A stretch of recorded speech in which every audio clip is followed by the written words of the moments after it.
আজকে সারাদিন একটা অলস দুপুর পার করলাম। দুপুর থেকে বিকাল,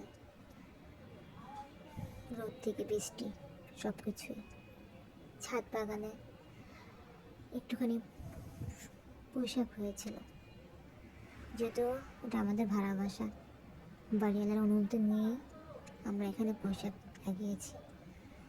কিছু টবে অন্য গাছও আছে অবশ্য, তবে পুঁইশাকগুলো যে খেতে এত মজা হবে তা বুঝতে পারিনি। কোনো রাসায়নিক সার বা কোনো সার নেই, অল্প অল্প করে একটু একটু করে গাছ এনেছিলাম আজকে এখানে থেকে, আবর্জনা এমনি গাছ। যাই হোক, অনেক গাছ আছে এখানে। আম্মু বলতেছিল শুধু ডাল না কেটে পাতাগুলো নিয়ে যাওয়ার জন্য। পাতাগুলো কত সুন্দর মাশাআল্লাহ, ফুলও আছে এখানে। যদিও আমি কখনো ভয়েস রেকর্ড করি নাই, তাই কেমন একটু নার্ভাস লাগতেছিল।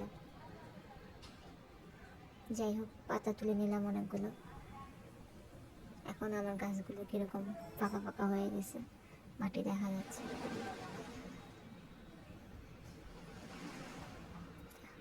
এর মধ্যে মেঘ করে অনেক বৃষ্টি চলে আসলো। যে বৃষ্টিতে গাছগুলো ভিজছে। যাই হোক, রান্না করে নেই। বাসা চিংড়ি মাছ ছিল অল্প, সেটা থেকেই রান্না করে নিচ্ছি। একদম অল্প মশলা, যেটা বলে আর কি, এই যে আমাদের মা খালারা যেভাবে রান্না করে ওইভাবেই।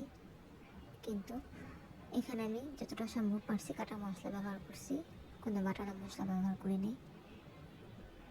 একটু হালকা ঝোল রাখবো যাতে একটু ভাত ভালোভাবে খেতে পারি।